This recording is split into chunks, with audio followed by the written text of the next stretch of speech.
Hello friends, मैं नीतू आप सभी का स्वागत करती हूँ अपने चैनल लर्न विथ नीतू में। आज हम देवनागरी लिपि के बारे में डिटेल अध्ययन करेंगे, उसकी विशेषताओं के बारे में जानेंगे और उसके सुधार देवनागरी लिपि में कौन कौन से सुधार हुए हैं उसके बारे में जानेंगे। तो आइए हम अपने वीडियो को शुरू करते हैं। भारत में लिपि की प्राचीनता का सबसे पुष्ट प्रमाण जो है सिंधु घाटी सभ्यता में मिलता है। तो सिंधु घाटी सभ्यता में कौन सी लिपि पाई गई? तो सिंधु लिपि पाई गई और यह जो है सबसे पुरानी लिपि मानी जाती है और यह लगभग 2500 BC या 3000 BC पूर्व जो है इसका समय माना जाता है। तो यह सबसे पुरानी लिपि मानी जाती है। तो एग्ज़ाम में पूछा जाएगा कि सबसे पुरानी लिपि कौन सी है, तो सिंधु लिपि है। लेकिन श्रेष्ठता की दृष्टि से जो है ब्राह्मी लिपि को सर्वश्रेष्ठ लिपि माना गया है। तो अगर एग्ज़ाम में सर्वश्रेष्ठ वर्ड दे कि सर्वश्रेष्ठ लिपि कौन सी है, तो ब्राह्मी लिपि है। और अगर दे कि सबसे पुरानी लिपि कौन सी है, तो सिंधु लिपि है। आइए हम देवनागरी लिपि का मतलब सर्वप्रथम उल्लेख कहाँ पर हुआ उसे देख लेते हैं। तो देवनागरी लिपि का सर्वप्रथम उल्लेख जो है 8वीं सदी में हुआ। किस सदी में हुआ? तो 8वीं सदी में हुआ और गुजराती राजा जयभट्ट के लेख में हुआ। तो एग्जाम में यहाँ से क्वेश्चन बनता है कि देवनागरी लिपि का सर्वप्रथम जो है उल्लेख किस सदी में पाया जाता है? तो 8वीं सदी में पाया जाता है और राजा जयभट्ट के लेख में पाया जाता है। तो आइए देखते हैं कि ब्राह्मी लिपि जो है उसका प्राचीनतम नमूना हमें कहाँ प्राप्त हुआ था। तो ब्राह्मी लिपि का प्राचीनतम नमूना जो है बस्ती ज़िले में, बस्ती ज़िला कहाँ पर है? यूपी में है।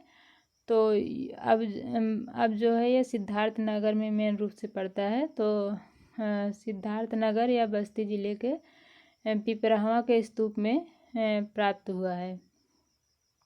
और इसके अलावा अजमेर ज़िले के बड़ली गांव में जो है उस बड़ली गांव के शिलालेखों में हमें ब्राह्मी लिपि के नमूने प्राप्त हुए हैं। तो यहाँ से भी क्वेश्चन बनते हैं कि ब्राह्मी लिपि का नमूना कहाँ प्राप्त हुआ है? तो बस्ती ज़िले या सिद्धार्थ नगर के पिपरावा के स्तूप में। और अजमेर कहाँ पर है? राजस्थान, बड़ली गांव में प्राप्त शिलालेखों में प्राप्त हुआ है। सुनीत कुमार चटर्जी जी ने और अब्दुल कलाम आज़ाद जी ने देवनागरी लिपि के स्थान पर जो है रोमन लिपि के प्रयोग करने का समर्थन दिया था।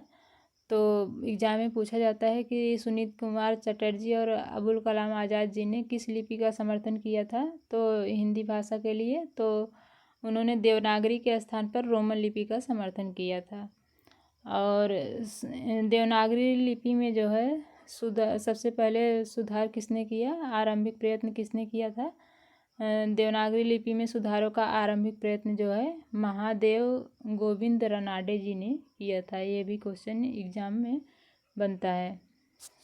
तो जितने भी फैक्ट हम आज डिस्कस करेंगे सारे फैक्ट इम्पॉर्टेंट हैं, आप लोग इसे ध्यान से देखें। तो आइए हम आगे अपने फैक्ट को देख लेते हैं। हमने अपने पहले की वीडियो में पढ़ रखा है कि देवनागरी लिपि की उत्पत्ति जो है ब्राह्मी लिपि से हुई है। और ब्राह्मी लिपि के किस शैली से? उत्तरी शैली से। और उत्तरी शैली में जो है उत्तरी शैली से गुप्त लिपि का विकास हुआ था। और उसके बाद गुप्त लिपि से जो है कुटिल लिपि या सिद्धमातृका लिपि का विकास हुआ था। और उसी कुटिल लिपि या सिद्धमातृका लिपि से 9वीं सदी में जो है प्राचीन नागरी या देवनागरी लिपि का विकास हुआ था। तो एग्जाम में क्वेश्चन बनता है कि देवनागरी लिपि का विकास किस लिपि से हुआ है? तो ब्राह्मी लिपि से हुआ है। ब्राह्मी लिपि के किस शैली से हुआ है? तो उत्तरी शैली से हुआ है। और कभी कभी क्रम पूछता है, तो एग्जाम में क्रम पूछता है तो क्रम पहले ब्राह्मी लिपि आएगी, ब्राह्मी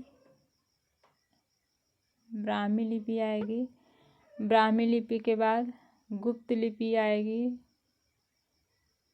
गुप्त लिपि के बाद कुटिल लिपि आएगी। कुटिल लिपि के बाद देवनागरी लिपि आएगी। देवनागरी।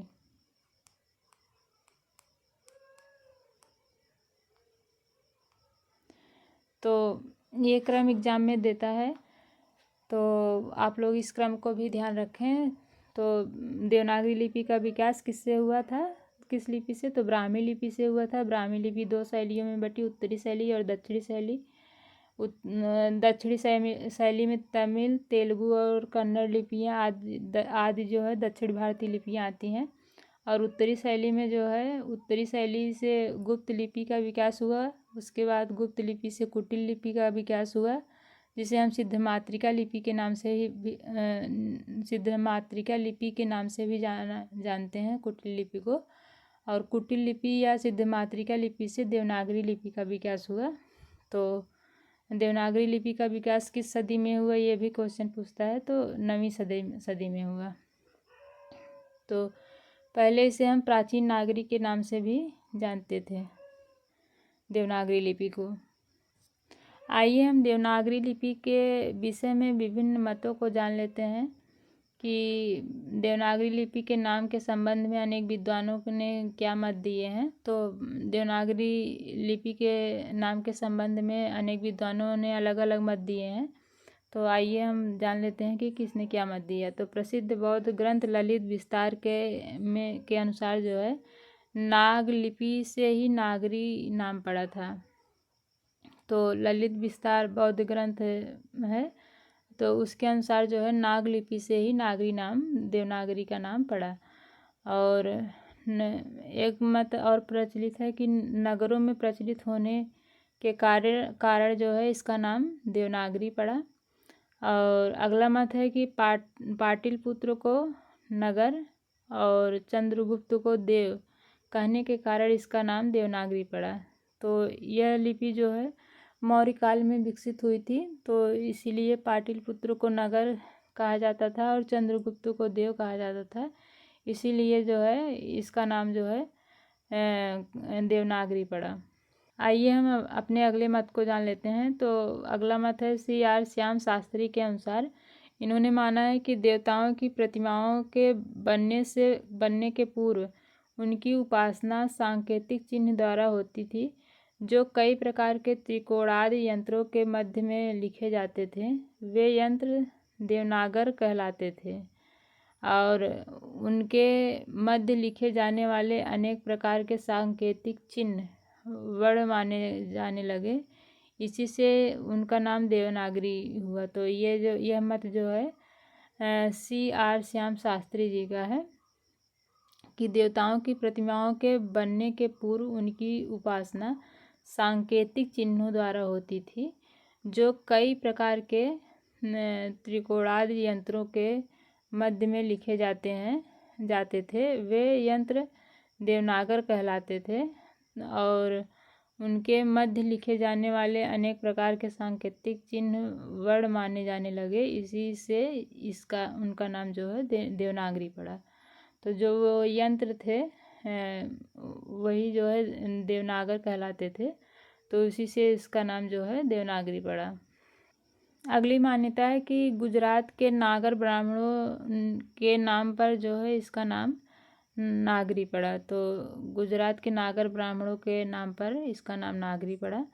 और अगली मान्यता है कि डॉक्टर धीरेन्द्र वर्मा के अनुसार है, मध्य युग के स्थापत्य की शैली का नाम नागर होने से इसका नाम जो है नागरी पड़ा। तो धीरेन्द्र वर्मा के अनुसार क्या है, मध्य युग के स्थापत्य की शैली का नाम क्या था, नागर था, इसीलिए इसका नाम क्या पड़ा, नागरी पड़ा। तो आइए हम और महत्वपूर्ण तथ्य को देख लेते हैं देवनागरी से संबंधित। तो देवनागरी का सर्वप्रथम प्रयोग गुजरात के राजा जयभट्ट, अभी हमने ऊपर ये तो पढ़ ही लिया है, क्योंकि राजा जयभट्ट जो है उनके शिलालेख में यह प्राप्त हुआ था।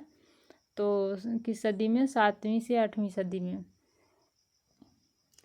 और देवनागरी लिपि का वैशिष्ट्य जो है, देवनागरी लिपि जो है यह आक्षरिक है। यह क्वेश्चन बहुत ज़्यादा पूछा जाता है। तो देवनागरी लिपि आक्षरिक है या वार्णिक है? तो देवनागरी लिपि जो है आक्षरिक है।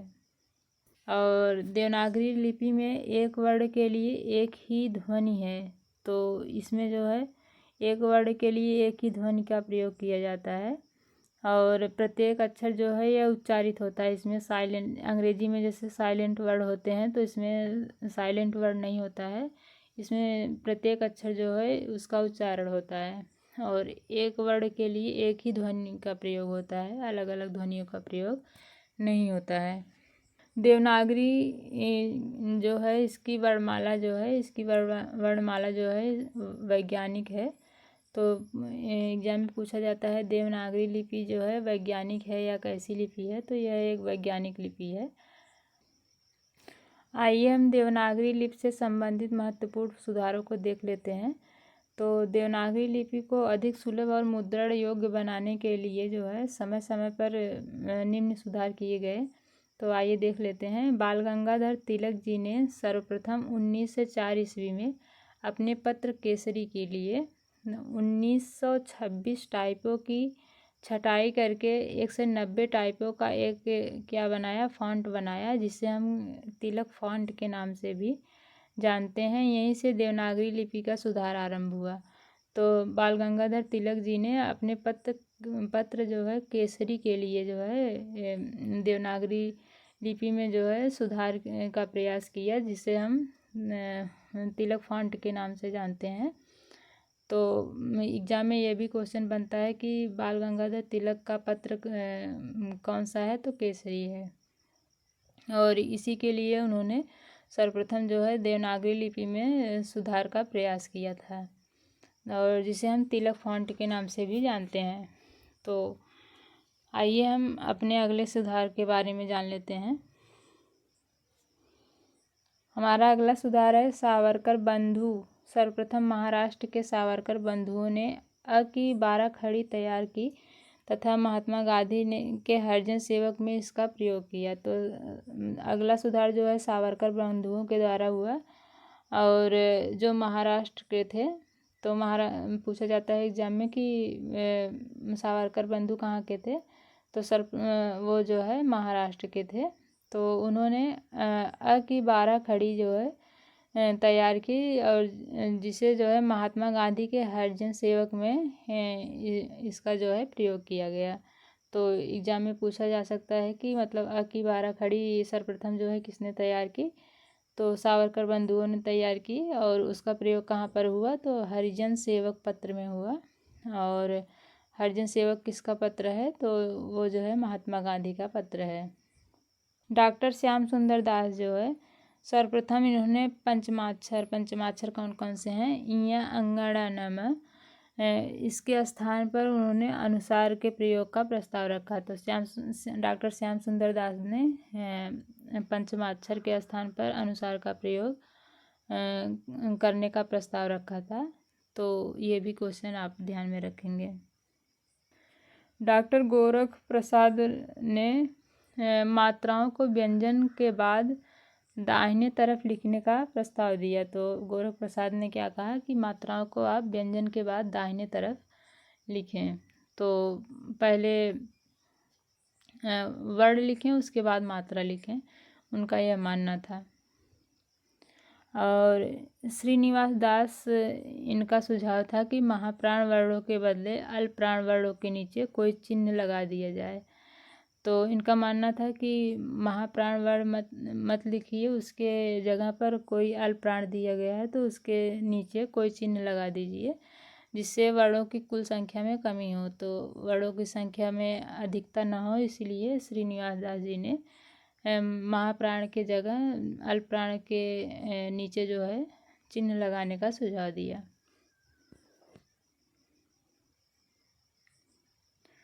आइए हम देख लेते हैं कि हिंदी साहित्य सम्मेलन के 24वें अधिवेशन में महात्मा गांधी के सभापतित्व में नागरी लिपि सुधार समिति का गठन जो है किया गया। तो ये क्वेश्चन पूछा जाता है कि नागरी लिपि सुधार समिति का गठन कब किया गया, तो 1935 में किया गया।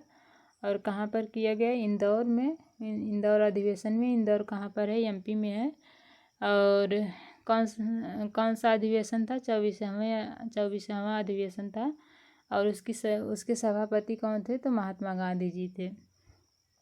तो महात्मा गांधी ने किस सुधार समिति का गठन किया? तो नागरी लिपि सुधार समिति का गठन किया। तो आप इन सारे फैक्ट को ध्यान में रखेंगे। तो नागरी लिपि सुधार समिति का गठन किसने किया? महात्मा गांधी जी ने किया। कब किया? 1935 में किया। और कौन सा अधिवेशन था? 24वां अधिवेशन था। और यह अधिवेशन कहाँ पर हुआ? तो इंदौर में हुआ। और नागरी लिपि सुधार समिति जो है, जो महात्मा गांधी के सभापतित्व में बनी थी, उसके संयोजक कौन थे? तो उसके संयोजक थे काका कालेलकर। तो ये भी एग्जाम में पूछता है कि काका कालेलकर जो है किस सुधार समिति के, नागरी लिपि सुधार समिति के संयोजक थे। इसमें जो है इस सम्मेलन में जो है कुल 14 सुझावों को स्वीकार किया गया था। तो इसमें कितने सुझाव स्वीकार किए गए थे?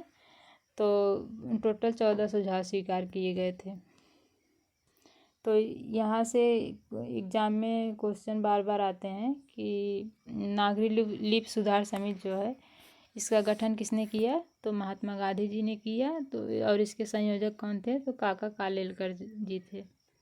नागरी प्रचारी सभा द्वारा जो है नागरी लिपि सुधार हेतु 1945 में एक समिति का गठन किया गया। तो ये क्वेश्चन एग्जाम में पूछता है कि नागरी लिपि सुधार हेतु नागरी प्रचारी सभा द्वारा समिति कब गठित की गई? तो 1945 में गठित की गई।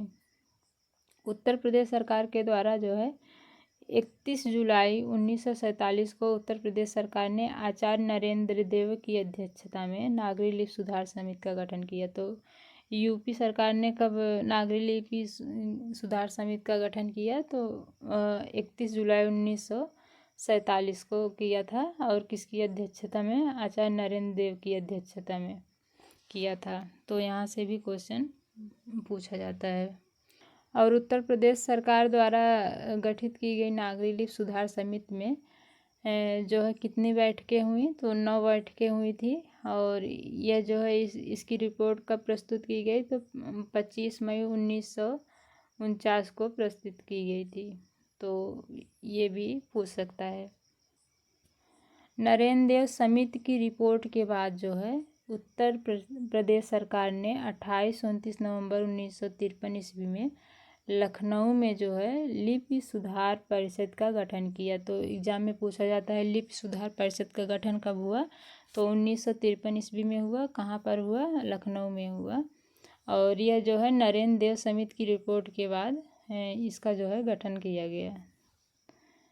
तो इसमें जो है विभिन्न राज्यों के मंत्रियों और विद्वानों को विचार विमर्श के लिए जो है आमंत्रित किया गया था।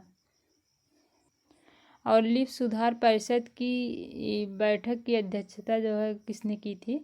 तो लिपि सुधार परिषद की बैठक की अध्यक्षता जो है डॉक्टर सर्वपल्ली राधाकृष्णन जी ने की थी। यह भी क्वेश्चन इम्पॉर्टेंट है एग्जाम की दृष्टि से।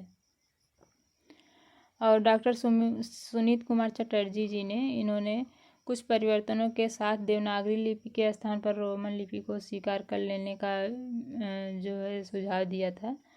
तो इसे हम ऊपर ही पढ़ चुके हैं। तो आज के लिए इतना ही। Thanks for watching. अगर वीडियो आप सभी को अच्छी लगी हो तो लाइक कीजिए, शेयर कीजिए और सब्सक्राइब कीजिए। फिर हम अपने नेक्स्ट वीडियो में मिलेंगे। Thank you.